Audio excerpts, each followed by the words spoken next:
সেই ভাইরাল মিজান ভাইয়ের দোকান, এটা দেখতে পাচ্ছেন আপনারা। এখানে সবাই 100 টাকা দিয়ে আজকে গরু মাংস, মিজান ভাই গরু মাংস রান্না করছে।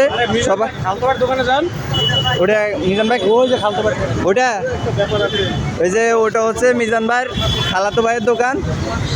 আমরা এখন মিজান ভাইয়ের খালাতো ভাইয়ের দোকানে যাচ্ছি।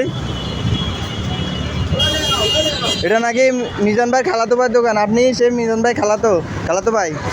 না না না, আমরা খাইতে আমি তো কাস্টমার মিজান ভাইয়ের খালাতো ভাই কোনটা? উনি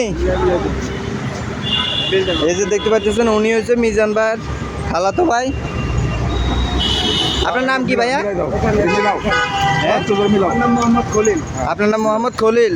আপনি মিজান ভাইয়ের কি হন? মিজান আমার বন্ধু লাগে। আপনার বন্ধু? আর উনি মিজান ভাইয়ের খালাতো ভাই। আপনার নাম কি ভাই? আমার নাম মোহাম্মদ হাসান। মোহাম্মদ হাসান।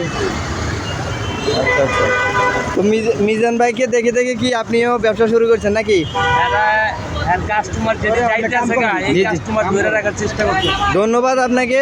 মিজান ভাইয়ের অনেক কাস্টমার অনেক ভিড় করে, ওনারা খাবার না পেয়ে চলে যেতে হয়, তাই মিজান ভাইয়ের খালাতো ভাই। খালাতো ভাই না কি আপনি মিজান ভাইয়ের কি? বন্ধু। মিজান ভাইয়ের নাকি বন্ধু। ওই বন্ধু একটা ছোটোখাটো দোকান দিয়েছে, তো আপনারা আসতে পারেন এখানে। এটা এই যে এখানে মনে হয় মাংস রান্না হচ্ছে।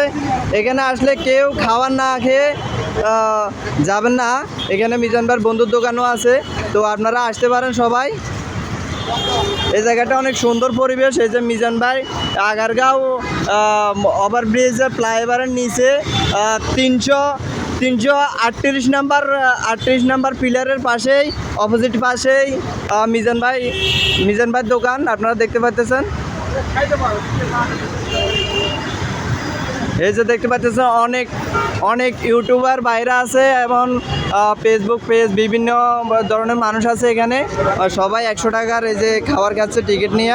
আজকে এখন টিকিটের মিজান ভাই দেখতেছে যে অনেক মানুষের না টাকা দিয়ে চলে যাচ্ছে, ওই কারণে টিকিটের মাধ্যমে খাবার দেওয়া হচ্ছে।